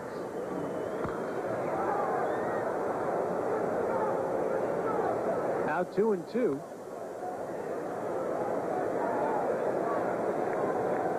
Today's the anniversary date, folks.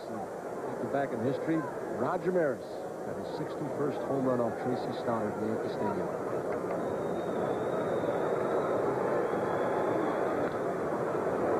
A tough play.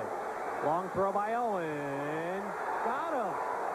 You can bet the other umpires are aware that anything close is going to go to Sellers. I want to see that one again. Jody Reed made two outstanding plays yesterday when he was playing shortstop. Today he's at second base with Barrett trying to get his back straightened out. The collision. Spike Owen's not quite the range nor throwing arm to Jody Reed. He plants. Long throw.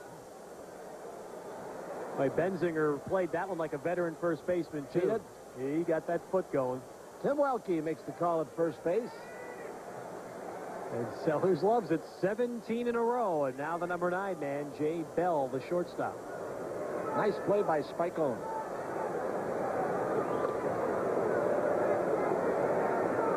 And this is a tough infield. Later in the year like this, it gets a little soggier. And, of course, they play football here. It's been chewed up from a couple of games. Dave Steve will tell you about that. Well, they had a fellow here a couple of years ago, may have been the best groundskeeper for dirt and grass. Jim Anglian, now down in Texas. The community, the county wouldn't give him the money to make this field really good, so it used to be an excellent infield. Now you get a few bad hops off that grass area, especially. 3-0 to Jay Bell. And there's the first base runner.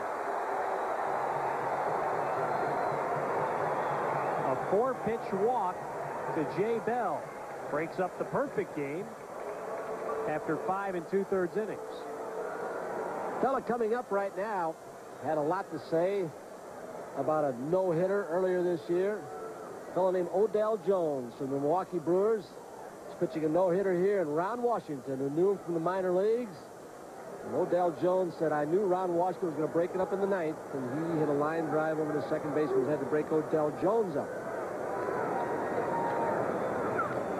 Sometimes the unlikeliest guy, Sal Butera, who's now a backup catcher for the Toronto Blue Jays, broke up 3 no-hitters in the American League. All in the 9th inning. So, you know, Sal, known for his defensive prowess, not his bat. On Washington, but the same. And Sal Butera owned Frank Viola this year. He got 4 for 5 against him. When you've caught a guy, you know what's coming. 1-1 to Ron Washington. No score in the game in the bottom of the 6th. Jay Bell, the runner at first with 2 out. Mike Smithson is still in the Boston bullpen, and he's ready. And I would be fairly certain that if the Indians get a hit, Sellers will be out of the game.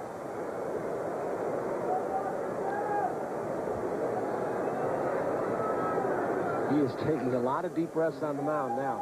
Taking a little more time between pitches.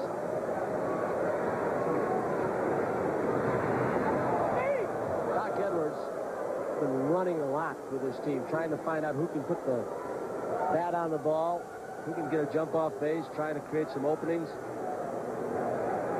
really done a lot more experimenting over the last month with a lot of his players, trying to move base runners. You feel the team has been lax defensively and also moving runners. 2-1 to Washington.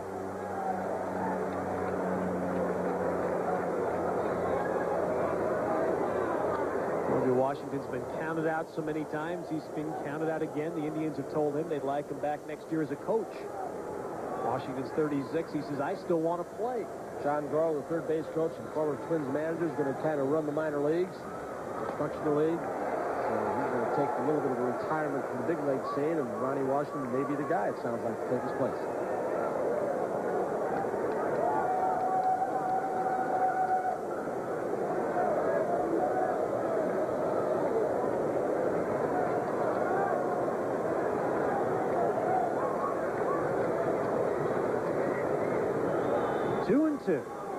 Runner goes.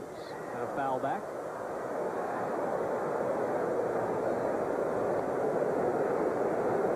He still looks like he's throwing the ball relatively hard, but he's getting more pitches upstairs now. His fastball still seems to be good enough up there. He's getting the foul back there late, but when he starts getting the slider up and the off-speed stuff, he's going to be in trouble. Of course, he's got defense, and they've helped him out a couple of times in the last 2 innings. Positioned right for the line drives.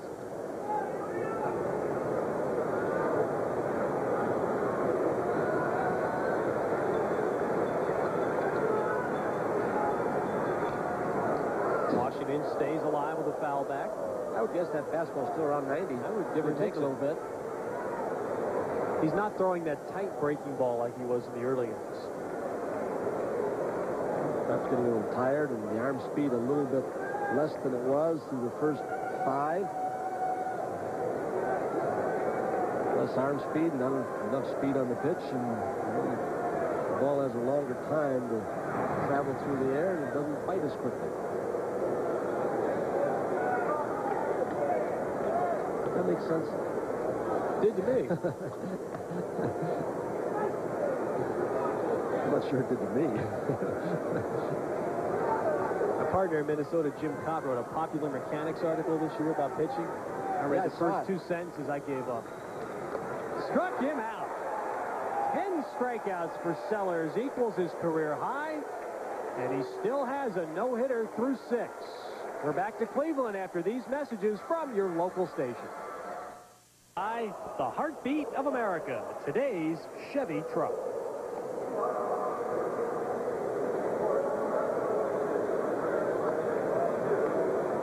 Well, Jeff Sellers lost the perfect game. 2 outs, he walked Bell, but then he comes back and throws a fastball 90 plus right by around Washington. So he is very relaxed. Someone told us, we can't see right now, that the glove he's using is Roger Clemens. I haven't been able to read the name on it yet. Well, the code of silence that you often hear about during no-hitters was broken in the dugout during that half-inning break. Joe Morgan said something to Sellers as soon as he got back in the dugout. As Sellers sat down and was talking with some players. I wouldn't doubt that what he said very simply was, which is the most asked question, how do you feel? You know? First pitch, Todd Benzinger hits it right to Medina at first. There's one away. We go to the 7th inning, and John Farrell has allowed just 2 hits. Here's a guy that kind of defies the minor league record theory that a guy has to win the minors to win in the majors. John Farrell's minor league record with Cleveland was 17 games under 500 for 4.5 years in the minors. 17 games under. As a major leaguer, he's 8 games over 500. There's the pitch that's made the difference right there, and he's thrown it so well that he had the changeup. It's probably finally learned you just don't come up to the big leagues unless you throw the ball like Nolan Ryan, that you don't throw the ball by big league hitters pitch after pitch as a starter anyway. And they've now implemented the changeup. They've got what they call a slurve. They're trying to tighten it up and get him a quicker slider.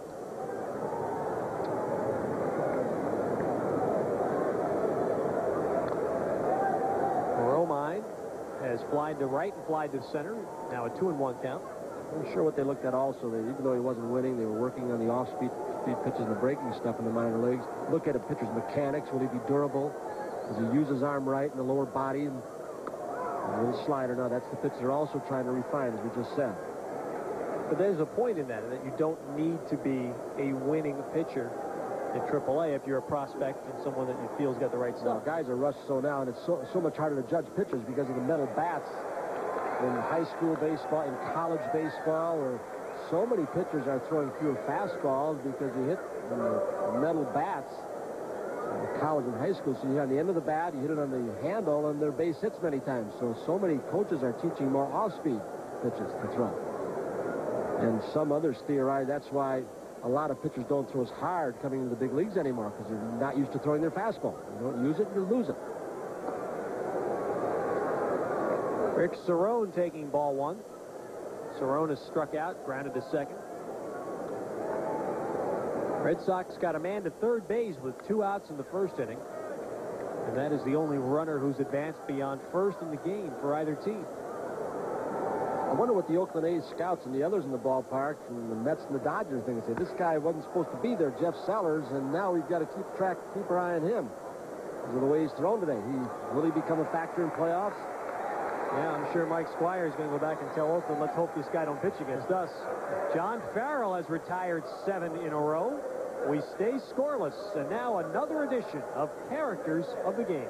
Now the Red Sox are operating under the watchful eyes of the Oakland scouts. On the left, Mike Squires, and with the cup there to his mouth, Ron Schuler.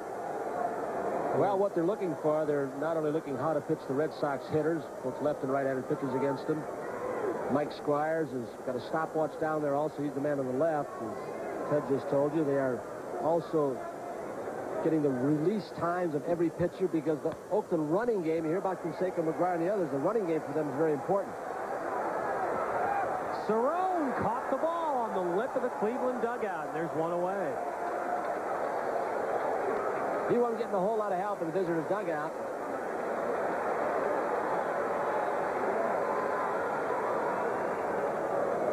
So Allenson out on one pitch, the 93rd thrown by Sellers in the game.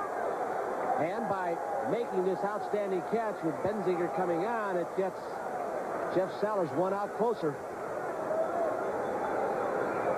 One less guy. Allenson, in this case, gets to swing the bat by this outstanding play by Rick Cerrone. Yeah, there was nobody up there to help.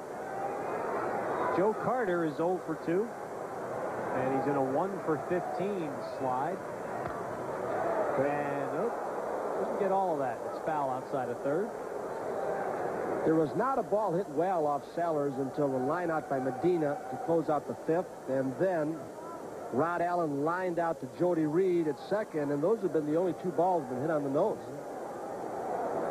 Good play. Ground ball in the hole by Spiko, and that was close.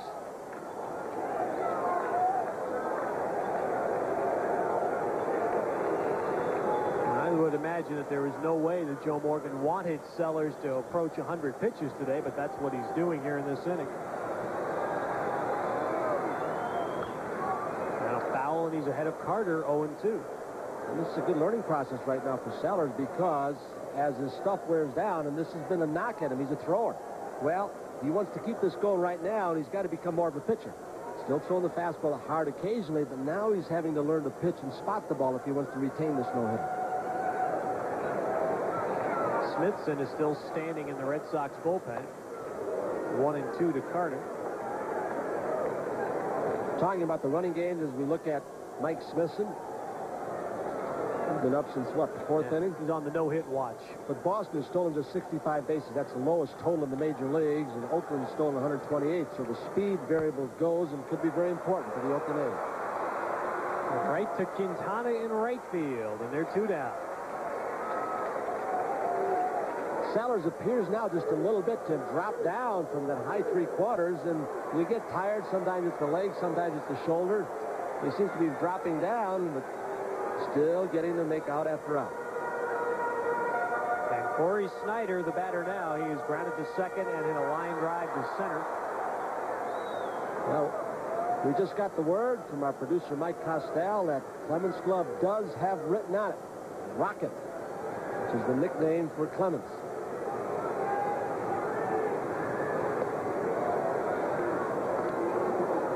Any reason why Sellers would be using his glove? You could think of from your days? Yeah, Roger probably just said, look, if I'm going to break in a new glove for next year, why don't you take it out there? I mean, it's as simple as that. Break my glove in for me, will you, pal? When the catcher throws it back, yeah, I like the way you break him in. And maybe they'll send Rocket's glove to the Hall of Fame. There it is. You think if Sellers were to ever do this, you think Clemens would ever get that glove back? Dude. 1 ball and 1 strike to Corey Snyder. He got the corner there, and it's 1-2. And that was his 100th pitch.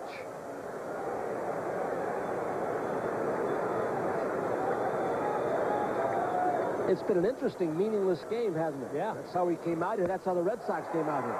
Another ball, the same exact ball that Snyder hit in his last at-bat. A line drive right at center fielder Romine. Sellers has a no-hitter through 7. But we're still in a scoreless game. Jeff Sellers walked in the dugout after that 7th inning ended, and I'm sure what he said, he looked over at Joe Morgan and Bill Fisher, and he said, don't you even think about digging me out. Look at Billy's just roaring. This kid didn't know he was pitching until he came to the ballpark this morning. Red Sox didn't even get a lineup for today's game until about a half an hour before the game when Joe Morgan went around and spoke to various people to say, do you or don't you want to play today? Some of the starters and regulars. He is overshadowing an outstanding pitch game by John Farrell.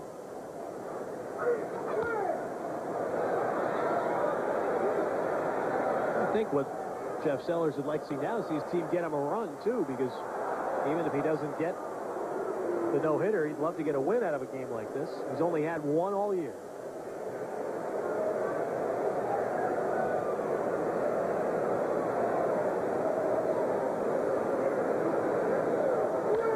We have not had very many balls even resembling base hits.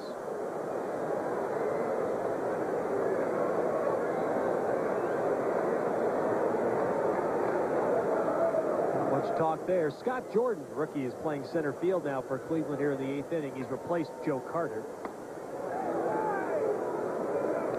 It's pretty close, missing 1 and 2 now to Romero. Carter has played well in that spot now that he's solidified center field, but you wonder if to take some of the burden off him over the long haul, might move him back to left field, and Jordan can make it, or they come up with a center fielder. And Joe Carter certainly has played well. He's impressed a lot of people in center field. But sometimes moving out of there can help your offense. And remember they talked about Canseco playing center? Williams throws out Romero, 1 away. There's no doubt in my mind that Jose Canseco can play center field. I mean, but I think, again, covering all that ground. You really think that? Ricky Henderson didn't like it. He thought it hurt his base stealing. I mean, it covers so much more ground in spacious Yankee Stadium and Oakland Coliseum so big. Adds added pressure physically, mentally. And he plays center field rather than left and right. A lot more responsibility, a lot more running. Here's Quintana. He has struck out and walked. Something we should make note of today. Last year there was so much talk and some criticism of the American League West. The fact that Minnesota won the division with just 85 wins. I think Mr. Steinbrenner, the owner of the Yankees at one point, was very critical of Minnesota's presence in the postseason with that record. Let it be noted for the record this morning, the Minnesota Twins are in 2nd place in the American League West with the exact same record as the Eastern Division champion Boston Red Sox. 89 wins and 71 losses. Well, the Red Sox have been dominant at home. Haven't played well on the road overall. Let's pause now for station identification on the NBC television network. Come home to the best, only on Channel 4. Along with Tony Kubek, Ted Robinson in Cleveland. Don't forget, the games of the 24th Olympiad following baseball today. We're in the 8th inning here. No score in Cleveland. They almost lost the second baseman shortstop right there. That foul ball almost got Jody Reed in the on-deck circle.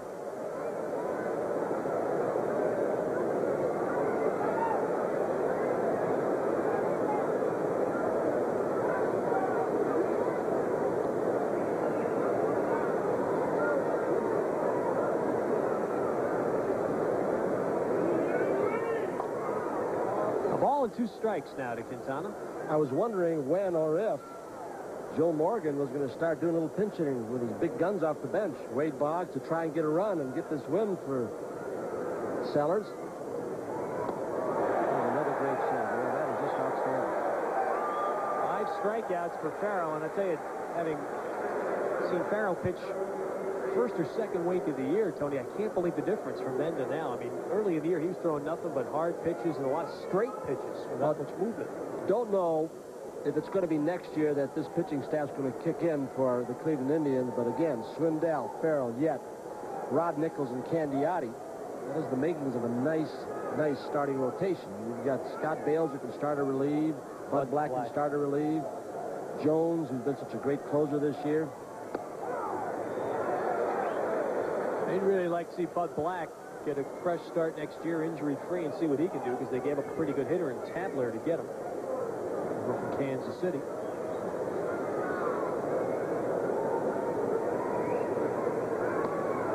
One and one now to Jody Reed. There's Boggsy. On base, what, 360 sometimes this year. 6th on the all-time list for receivers, ties Lou Gehrig. And on base 93% of the games this year. I mean, that's... You know what I couldn't believe, Tony, when I heard about the 200-hit year he had this year, the 6th straight 200-hit year for Boggs. Nobody in the history of baseball has done that. And if you said to somebody who had the most consecutive 200-hit seasons, the average fan would probably say Cobb or Rose. Look at the record book. Those guys didn't even come close. 3 consecutive years, over 200 hits with over 100 walks alongside it also. He's a machine, folks. A hitting machine.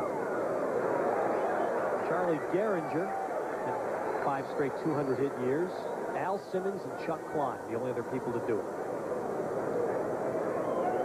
Now, do you think with all those numbers that he'll even crack the top 5 in the MVP voting? No. I don't think so. He was in 9th or 10th last year. He led the league. And you start talking about Canseco, who's going to win it. I'd look out. Whoa.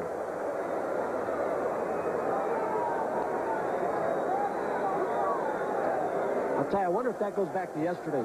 No balls, 2 strikes after Marty Barrett ran into a runner on the base pass. And Evans got hit right in the back of the rib cage. And then Roger Clemens with a 1-ball, 2-strike pitch. That goes off the bat, doesn't it? Yeah. 1-ball, 2-strike pitch last night off Terry Francona. He buzzed him underneath the chin. And this is no balls, 2 strikes. And Farrell might have said, wait a second, you're not going to sit on my changeup. We remember yesterday. The count 1-2. Now 2-2. Jody Reed is a player that many think has the temperament of a Rick Burleson, who was so feisty, the rooster. And this kid's got a great throwing arm like Burleson had before he hurt his shoulder and had a rotator cuff surgery. Doesn't have the number of at-bats as Walt Weiss, and that's why I picked Walt Weiss. You would pick Weiss. As Rookie of the Year. Yeah, he's got over 500 at-bats and been on a team that's... Jody Reed's a good player. He's just over 300 at-bats, and I think the edge, for that reason, is going to go, in my book, to Walt Weiss, who's not just a good shortstop, at times he's a sensational shortstop. Well, they say that about Reed in Boston, too. They'll tell you that Reed fields as well as Weiss and hits 50 points better. Well, I think Jody Reed is, this ball club, although Oakland has a great offense, but I think with Fenway Park, it's more of a hitter's ballpark for him than Oakland. Big high chop to Eddie Williams.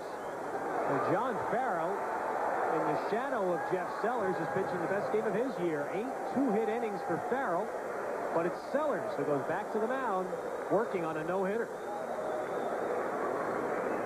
4-year-old Jeff Sellers has won 13 major league games. He has 2 major league shutouts, one in Oakland last year on July 3rd, a 6-hitter, a 5-hitter in Minnesota September 1st last year. Through 7 innings here in Cleveland, he is not allowed a hit. He has been very dominant, too. Walked the number 9 hitter, Jay Bell, on 4 pitches, the only base runner. And 10 strikeouts, which equals his career best. Balls behind Dave Clark, 2 balls and no strikes. Clark, Medina, and Rod Allen, the scheduled batters for Cleveland. Well, Roger Clemens has already pitched the 1-hitter against this ball club, and as I recall, the man in the batter's box got the only hit, didn't he, Dave Clark? Several weeks ago at Fenway. It's been a year, a lot of near misses for pitchers all throughout baseball. Popped up and playable, short left field. And calling off the left fielder, Kutcher, is Spike Owen to make the grab, and there's one away.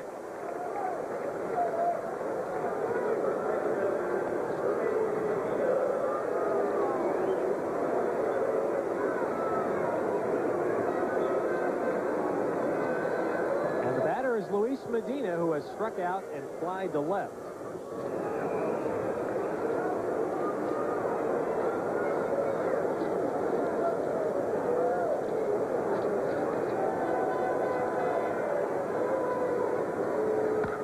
A towering fly ball hit the deep left center field, and there it goes.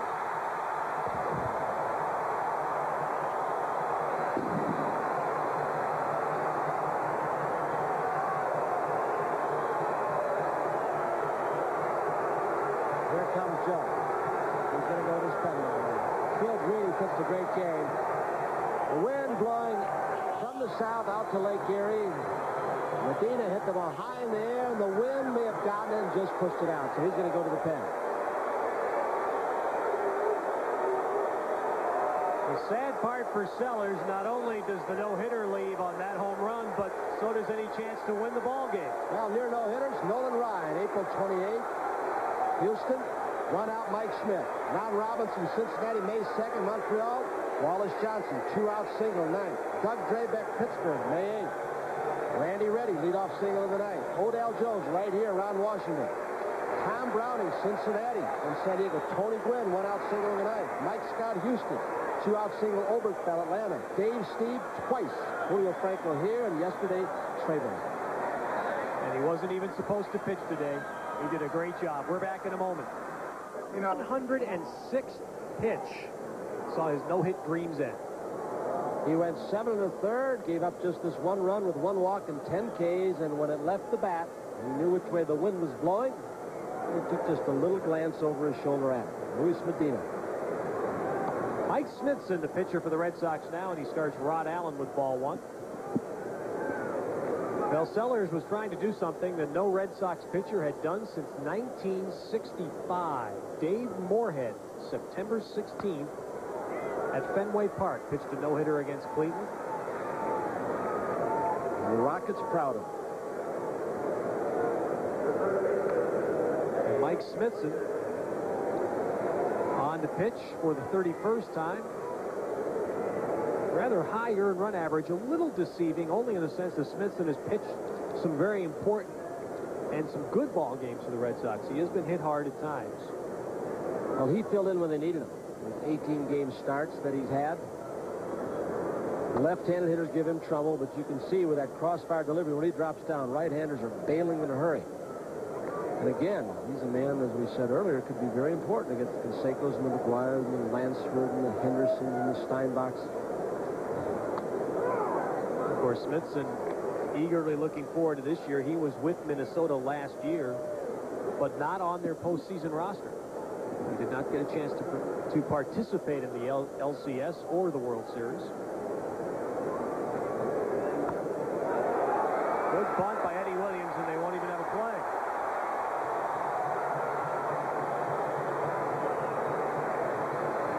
And here's where Mike Squires and Ron Schuler get the stopwatch out to time the release point of Smithson, which is not quick because he's big and from the side.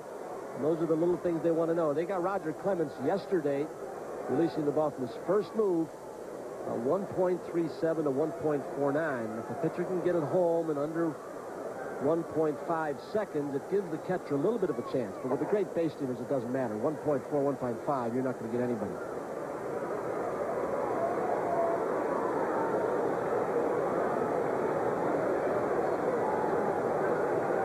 Jay Bell, the batter, has struck out and walked.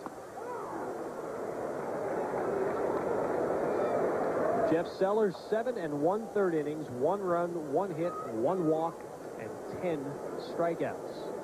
But he leaves right now staring at one of the more painful losses he'll ever take as a pitcher.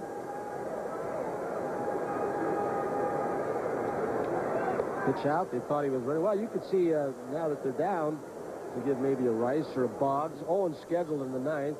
Joe Morgan to try and get a save for Smith, which he said he would try to do. Try and get a lead by going with the Boggses or a Gedman pinch hitting.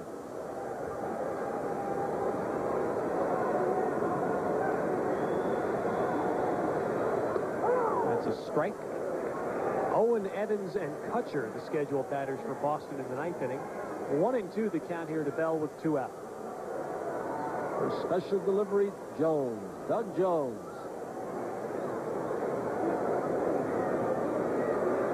He's ready. Farrell having pitched 8 shutout innings.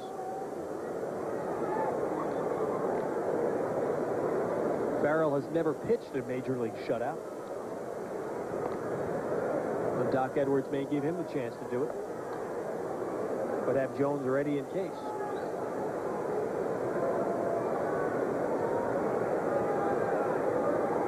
Medina hitting the home run here. That was his 12th major league hit and 6 home runs.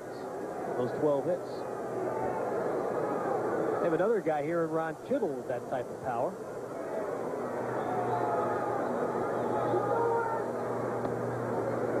Kittle's season ending when he was hit in the foot by a pitch from Tommy John several weeks ago.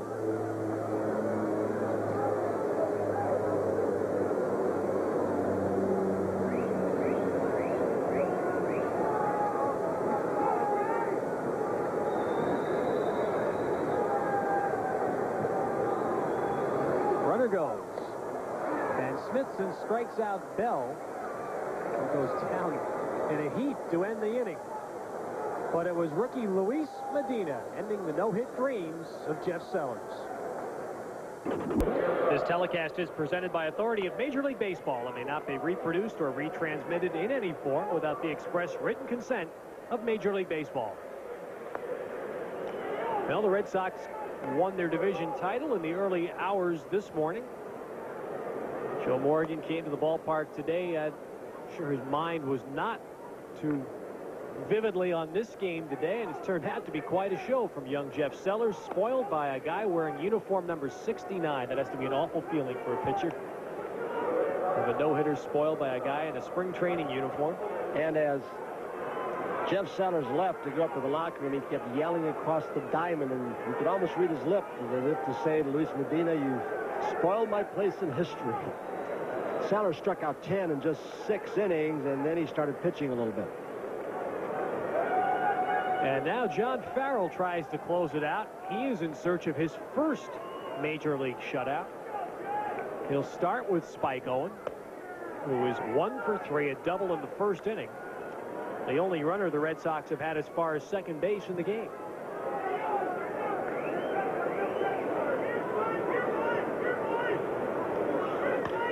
And Owen starts with a base hit. And now Doc Edwards will have to make a decision as he has Doug Jones ready in his bullpen. White Evans coming to the plate.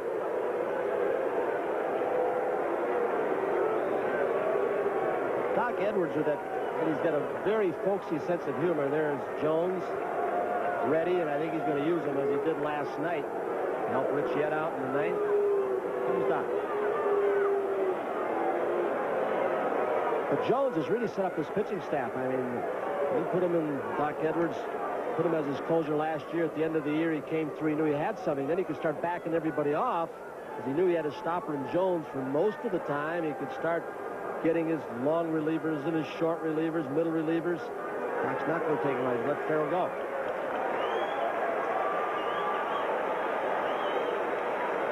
And the 14,000 plus here today are happy to see that.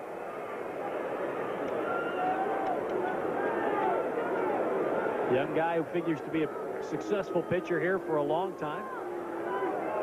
In a city that's just crying. If they had any hope of winning here, as they did 2 years ago, this place would go nuts. Well, you saw what they did this year, just off a good start. Almost $1.5 million. Gabe Paul, who spent so many years here as an executive, always called this town a sleeping giant. And it certainly is. Some would call it the mistake by the lake. Well, there are all kinds of terminology, but the fact remains, when they had the great pitching staffs here with Feller and Wynn and Garcia and Lemon, look at what they drew. I was going to say, people forget the all-time attendance record for many years was held here. Bob Feller still works for the Indians, does some of their PR work, does some speaking for them, still lives in the city. 1948, the Indians drew 2.6 million fans here.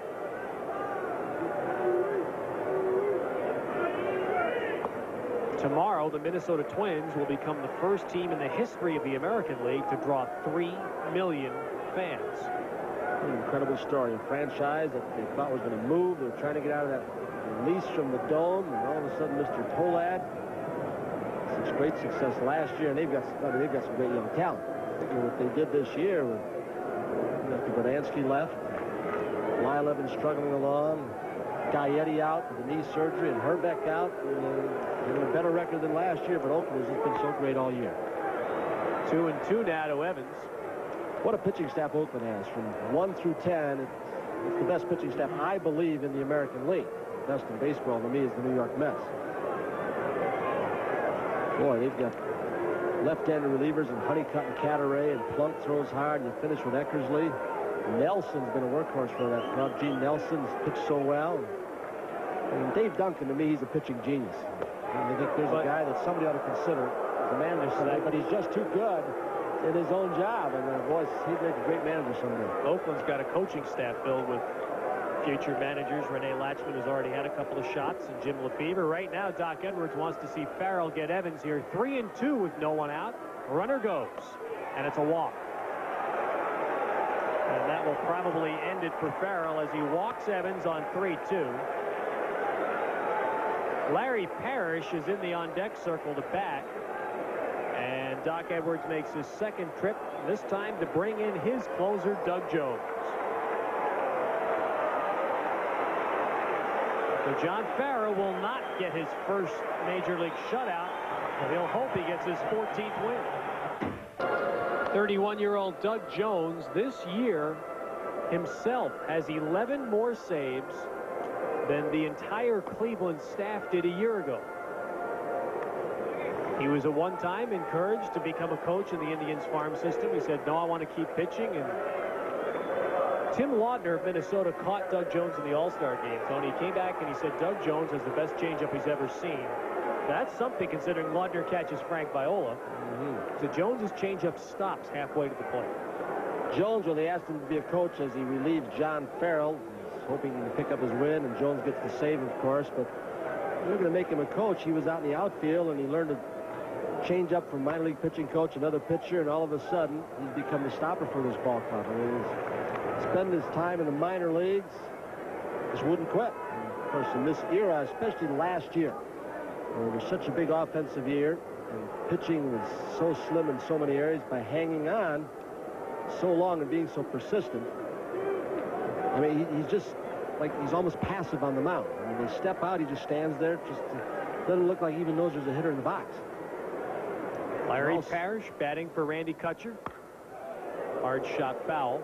Also, what he does now, he'll throw 3, 4, sometimes 5 changeups in a row, but many times, and he got Parrish out yesterday when he came in to relieve, and Parrish was pinch hitting.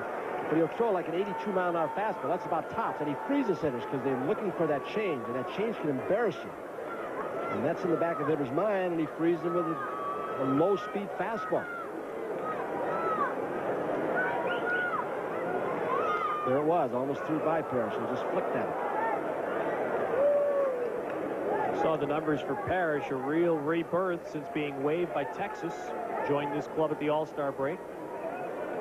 Hitting .263 with the Red Sox.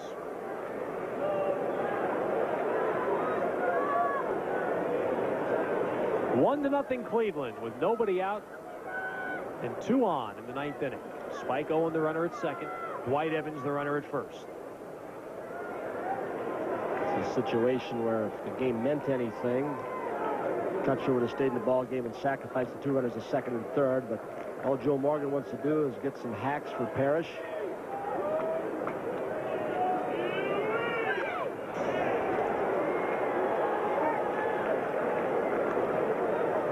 Well, he has some hacks on that bench if he wants to. He's got Barrett, Boggs, Burks, Gedman.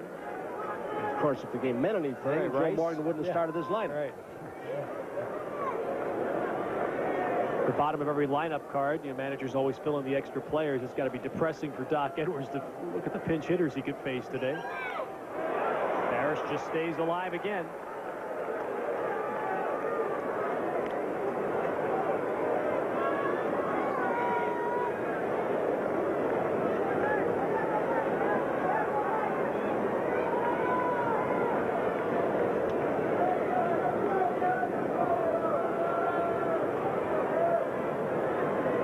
Parrish has struck out 111 times this year. That's the most in the Boston club, many of those with Texas. But this is a team of few strikeouts, fewest strikeouts in the American League by their batters, and the most walks, and the most strikeouts by a pitching staff. There's a guy responsible for a big part of that, Wade Boggs. Also, they're going to do something only 2 other teams in Major League history have done. The most strikeouts for a pitching staff and the fewest walks for a pitching staff in the same year. Double play ball. And they turn it on the scoop by Medina at first base. A 6-4-3 double play. with the tying run moving to third base and Spike Owen, but now there are 2 out.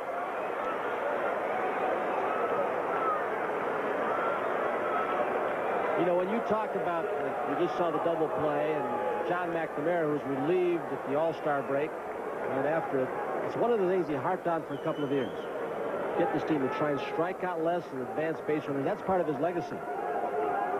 Strike out less, hitting a fewer double plays. Although Bogdan's hitting to a lot, and Jim Rice still does. But Joe Morgan inherited that from him. And also part of the McNamara legacy, and Billy Fisher, his pitching coach, he brought him in, was to walk fewer guys. Power pitching staff, you walk fewer. So some of McNamara helping set this team up still here. Yeah, they did kick in. Some people said John McNamara lost control of the team. But that's the fate of a manager. I've always been a pretty good McNamara man myself. All of a sudden, guys got healthy. A couple of incidents, and Joe Morgan's going to get the gravy, and deservedly so. And ironically, this is the one player probably more vocal than anybody about the managerial change in Boston. He was very much in favor of Joe Morgan. Did not get along well, felt McNamara did not communicate with him, and Todd Benzinger has put together a pretty good year. 69 runs batted in. Took some big hits for this club. He has 2 outs and a runner at third here. And a 1-1 count. See, that's fastball, but because the changeup's on the mind, you're just a little bit late and foul the ball off. 82, and it looks like 92. Right? It's all relative. Doug Jones looking for save number 37. It's 2-1. There's a pitch right there, even though Jones falls behind in the count, because he has such great confidence in his changeup at any time in the count, even behind. It's a pitch out of the strike zone fast, probably to set up this next pitch. Here's the change. Right to Medina, and the game is over. A rocket, but hit right at the first baseman, Luis Medina. And so the Indians win one by a score of 1-0 on a home run in the 8th inning by Luis Medina and a 37th save from Doug Jones. This week's NBC Miller Lite players of the game, John Farrell for 8 scoreless innings, winning his 14th game of the year, and Jeff Sellers, who pitched 7 1/3 innings of hitless baseball, striking out 10 before losing the game. Miller Lite happy to present a check for $1,000 in the name of Farrell and Sellers to the National Multiple Sclerosis Society. Now for Tony Kubek, I'm Ted Robinson. Thanks for being with us. We send you to New York to Vin Scully and Joe Garagiola.